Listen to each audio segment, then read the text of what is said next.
Thank you, Andy Brown. This is the Get You Home Show with Andy B on Pure 24/7 Radio. Now, we are every Thursday. I chat with all sorts of people through the week. Thursdays, my regular guest is Laure Jackson. Hello, Anne. Hello, it's good to be here. And I just shared something with you which I hadn't twigged. This is our 99th conversation about sensory health. That was so exciting. It's just, whoa, we're on the cusp of 100 and think that's worth celebrating in our own little ways. I'm sure we'll do. I think so. I'll buy some party poppers and pop them next week or something. But no, 100. It'll be our 100th chat next week. That's lovely. That's Which really is nice. awesome. Mm. Not once have I ever run out of things to ask you or talk to you about. It's a skill or a curse, depending on who you want to talk to. But I'm always free to, I have thoughts and ideas. And I got one for today.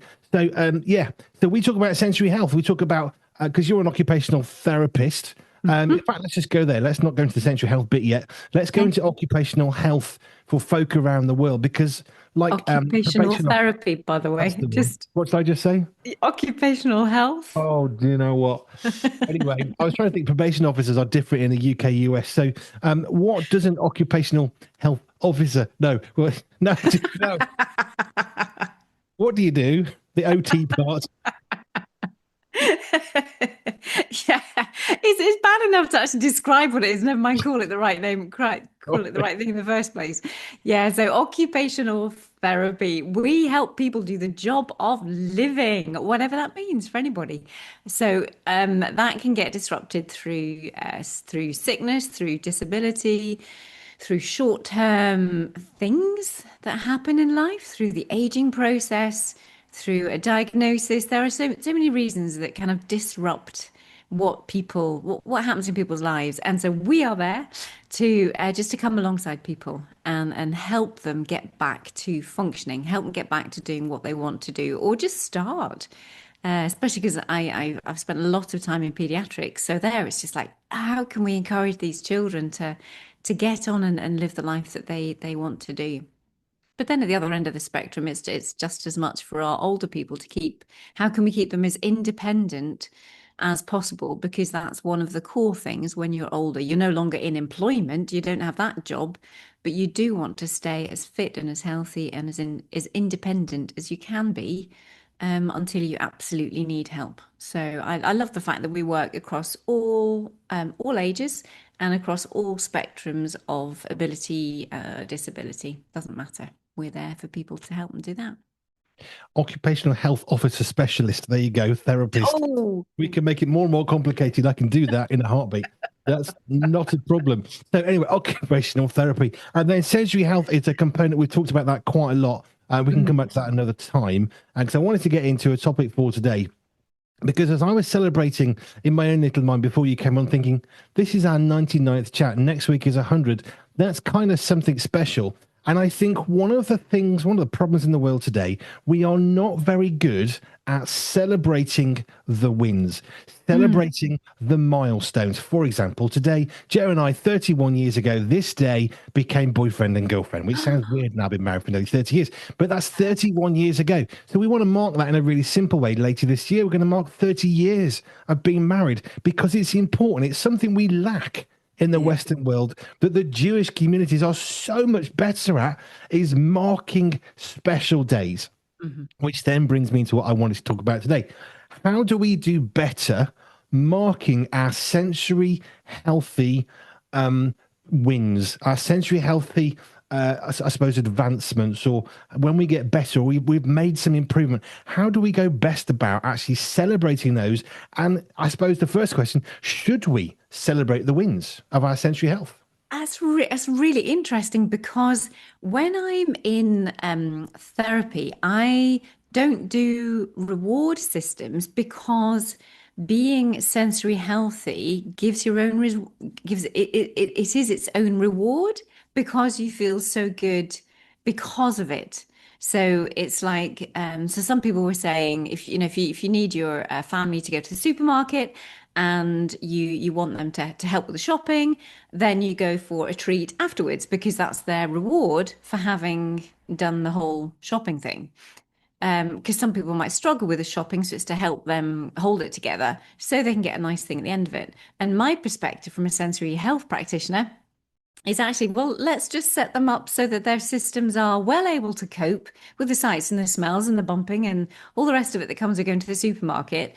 And then you actually don't need a reward at the end of it. You can just go home and enjoy yourself and go and do something else that you want to do. So I'm very much about setting the system up first so that you can enjoy whatever life has. I'm not against rewards. I would probably do both personally because that's my personality. I would set someone's system up well, and then I'd actually go and enjoy, have a coffee or get yourself an ice cream or whatever you want, at the end of it, because I just think that's lovely. So yeah, that's a really interesting question because in my professional perspective, I would be saying we don't need a reward because actually, when you're in sensory health, you feel good, you're calm, you're coordinated, you're functioning in top peak performance, and so you don't need anything. But there is that part of me that just loves, and I think it is really important to celebrate, and it's nice to to pause, to step back and just reflect and say, that was good. We did something well. I did something well. That feels good. That worked out. And I think we all can do with encouragement. The Bible always talks about, David encouraged himself. It's sometimes we can't, rely on other people to see what we do, how we do, or even get the recognition. Or if we're feeling down, we need to learn how to encourage ourselves. No, but I think the same principle applies for, yeah, absolutely. Celebrate, as our heritage tells us. Those feasts and those festivals are crucial to keep us in a good frame of mind. And that yeah, I think it's a great thing to be able to celebrate in whatever fashion works for you. I know I've shared this particular video that I saw probably 18 months ago or something. I can say that now with 99 behind us because we've done quite a lot of chat. But it was a guy, I can't remember the reason why he struggled. Forgive me for that. But all he wanted to do was to be able to take a glass of water from a table while sitting down, put it up to his mouth and drink it. And he couldn't. And I can't remember why, which is really annoying. But I think there was obviously issues with his nerves. I think that maybe has some brain damage. There's lots of reasons why he might struggle. So he took a video every single day of him drinking a glass of water until he could actually pick it up, put it to his lips, take some water in, close his mouth, swallow, and actually have had some water. At the start, it probably did look a bit like a comedy exercise, and people were making fun of him, thinking he was trying to be funny because it went all over his face. He'd lose the glass, he'd lose the water, but that was part of his journey, and he wasn't trying to be funny. And some of those people probably shouldn't have been laughing at him because he was trying to share a journey of, I don't know, it was not days, it was many months. I've seen a similar one of a lady who wanted to walk again. I think she'd had some surgery and had had some damage. It wasn't anybody's fault, it happens. But then she was trying to learn to walk and she was having to work through all the frustration of, I used to be able to walk. Now I need two people, rails, sticks, and all sorts of supports. And the journey every day of her trying to take a couple of steps, and then eventually you scroll on to the end of that time and she's walking without sticks, without aids, without bars. Yes, there were people nearby just in case, but she made an improvement. And I think this is something that we are, to be honest, rubbish at in the West. I think we're really rubbish at celebrating the wins along the way. And I think part of that is we're too busy kind of celebrating mediocrity. So we're not actually celebrating amazing things. But an amazing thing is taking that glass up in your mouth and drinking it when you couldn't. That is a massive, amazing thing to celebrate. It is, it is, and that's within my organization with what I do. It's absolutely, we celebrate those small wins. And for anybody else who doesn't have sensory processing issues, you probably wouldn't think twice about what these families are going through, what these individuals in the workplace are going through. And that's what we do, on the coaching times when we come together.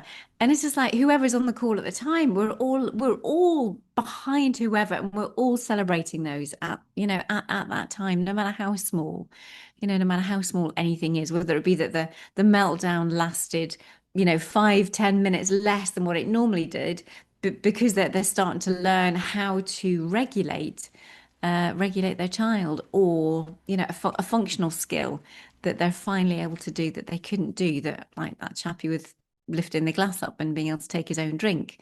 Those are really, really special things and very, very important that somebody you're able to celebrate it with somebody because it just boosts us on those small wins. Small wins are so powerful in when the journey is long, especially when you've got sensory processing issues, any other form of disability or difficulty.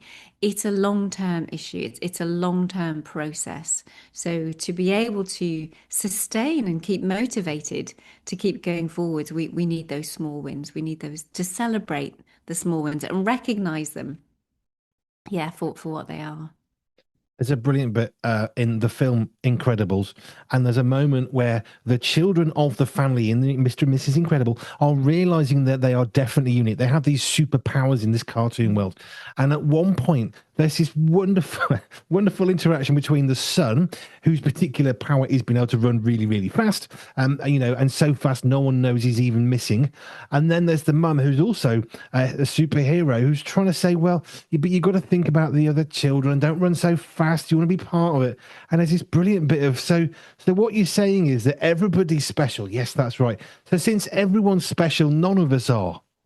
And there's a lovely little pause in the film because this kid's nailed it. If everybody's special, no one's special, and actually we lose the majesty, the goods of celebrating wins and differences in a really helpful way, like walking on your own as an adult when you've had some brain surgery and you've lost that ability, like picking up a glass of water and drinking it.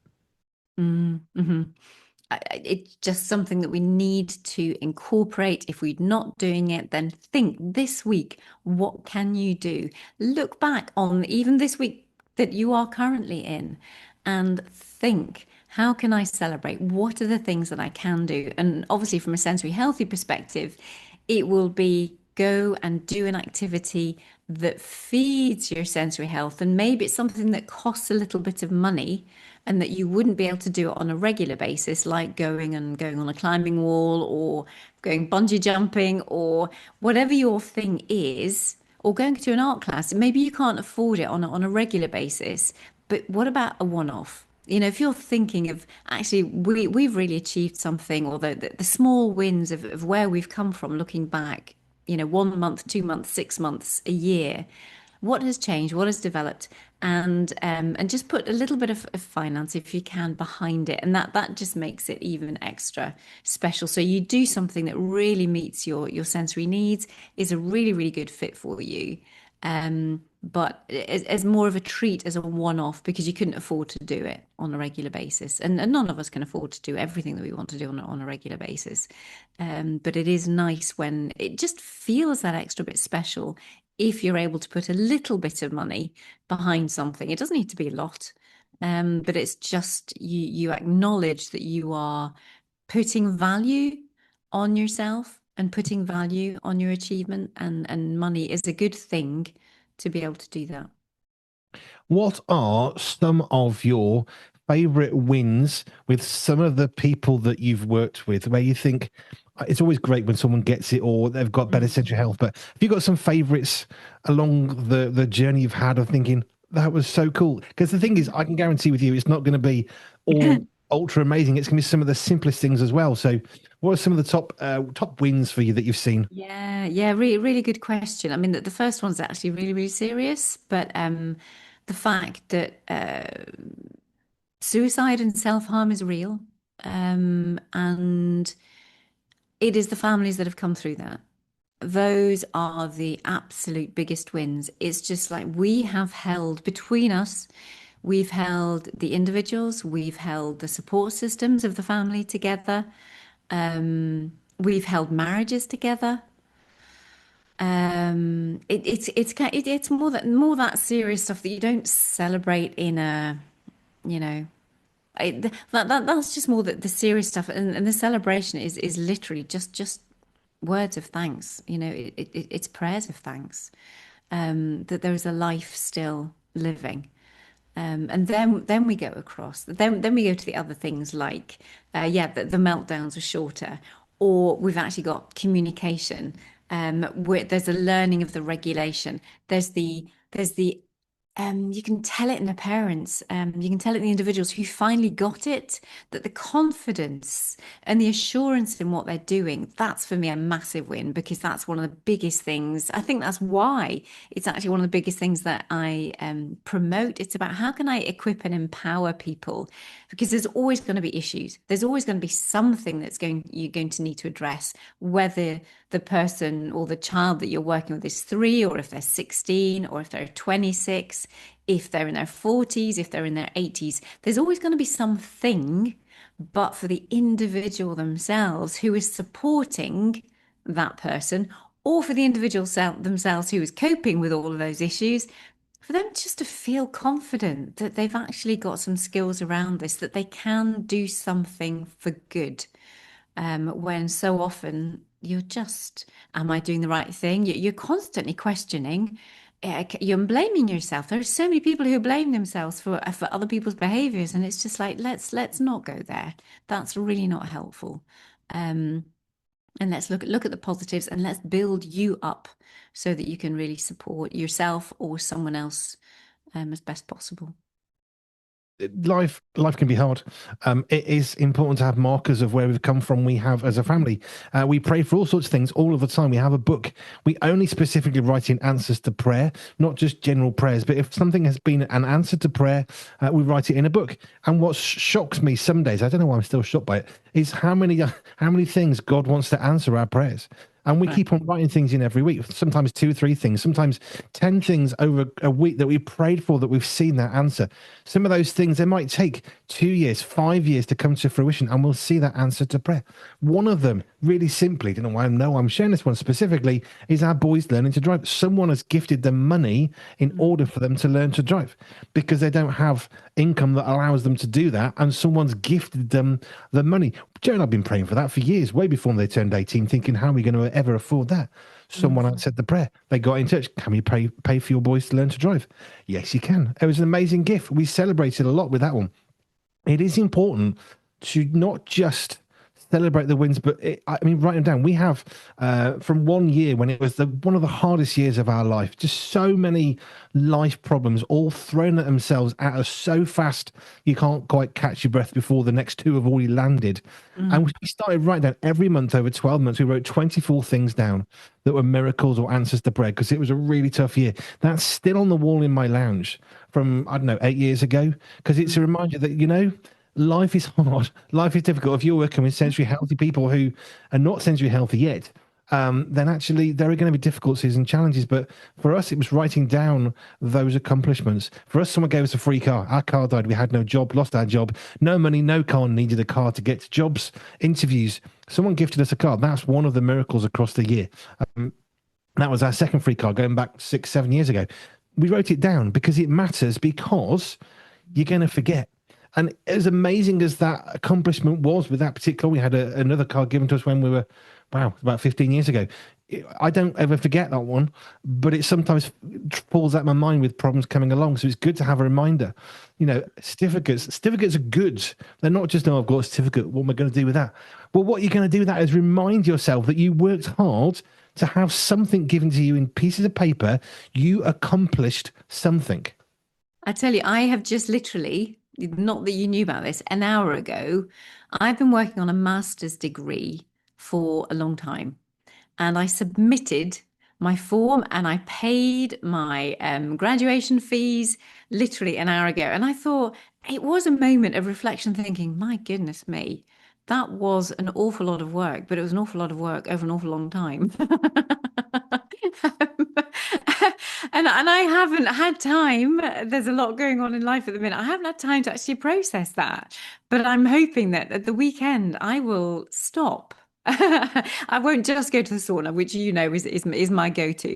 But it's just I'm just going to pause. I'm going to pause life to be able to just, for me, it'll probably involve just sitting with a drink. And if the weather is good, I shall be outside and it will be quiet, but I will hear the birds, and I'll have my coffee. I'm not quite sure if I'll have a hot chocolate or anything else. I don't know. My drink of choice will come along the way, but just to sit and stop. And my phones will be inside. I will be out somewhere. I might be on the beach. That would be a good thing too. Might go for a beach. I might take a flask. Oh, here it's all coming out now, isn't it? It's like as we process, I can just see. Oh, and I might as well take a picnic while I'm at it. It's, but yeah, it's so important that we just stop sometimes and yeah, and do those things. But I really like your idea of doing the answers to prayer book. I started a prayer book, but it was quite hard to find when the answers came what it related to. It's And hard work. I had column, yeah, it's just like, oh no, that's not working. So I kind of left that, but I really like that idea of actually writing it in and reflecting and just having the answers. We all know we pray for lots of different things, but actually when an answer comes, that's what you capture. That's great. We have started writing down prayers and answers to prayers so many times, and they never get finished very far. Mm. Just writing down this is an answer to prayer. And the thing is, this is so important. I'm glad you're thinking about marking what you've just done. But the thing is, for us, it's so easy to forget the answers to prayer, and we can go on a week and think we've not filled out the book. What were the answers to prayer? Because so much of life has come in and it shouts away the good, because the bad always likes to shout louder. It can't win. That's why it shouts.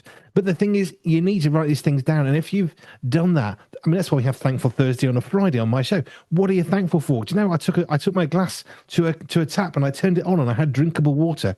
It's something you can be thankful for. It matters. So yeah, definitely process it. I'm there. I'm planning it for you. So hot chocolate on the beach with French stick and some brie and some ham, maybe a bit of beef. You know, that would be really good. My brain goes straight there.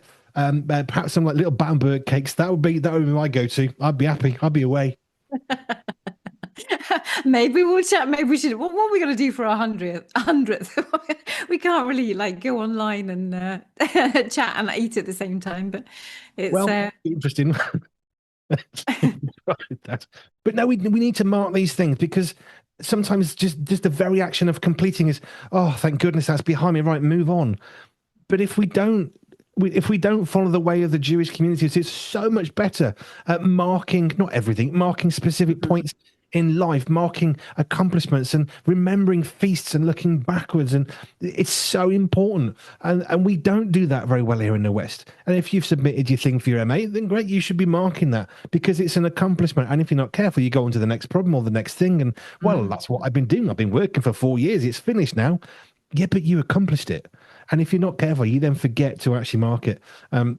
The reason I know that Joe and I became an us 31 years ago is it's in a diary on an annual repeating reminder, because otherwise I'm going to forget the day because lots of life has happened. Children, homes, family, pure media, family, pure radio.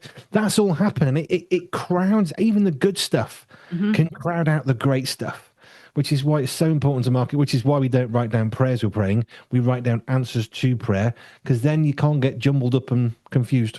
Or That's less really so. good. Yeah. I'm going to start actually doing on a Friday night, having folks around our house. It's the sense of okay, it's only like that's our once a week kind of something, and I think as part of that Friday night of bringing friends together, one or two or maybe eight. I kind of like having people around the house, and part of that is as we lead into that mealtime together, there is that opportunity to say thanks for the week just gone past. What can we be thankful for in community, and start our weekend, start our Sabbath, start our Friday nights in that lovely social space, but with an attitude of thankfulness, and especially then thankfulness for food. So many things revolve around food. Yes, rightly so. But food's important. I mean, I love that. I talk about this all the time.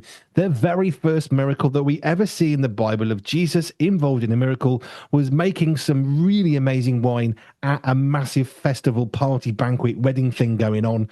Where even that underplays it because this is a Jewish celebration. So this would have been on for days. You know, not 2 hours in your local little hall. You know, this is huge. And this is the first miracle of Jesus, which just reminds me, do you know, it's important to mark those things, and it is important to mark it. And if we don't mark it, we will forget so fast. So on a bad day, we can look through the book and think, no, God's done this. He's answered our prayers.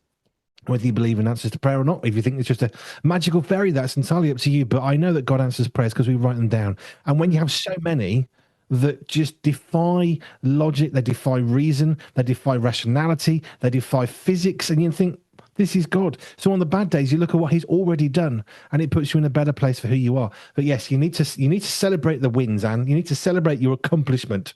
I shall. It really does. Right, we haven't touched on the usual Century Healthy stuff, but hey, look, it's 100 episodes next week, so it's a big deal.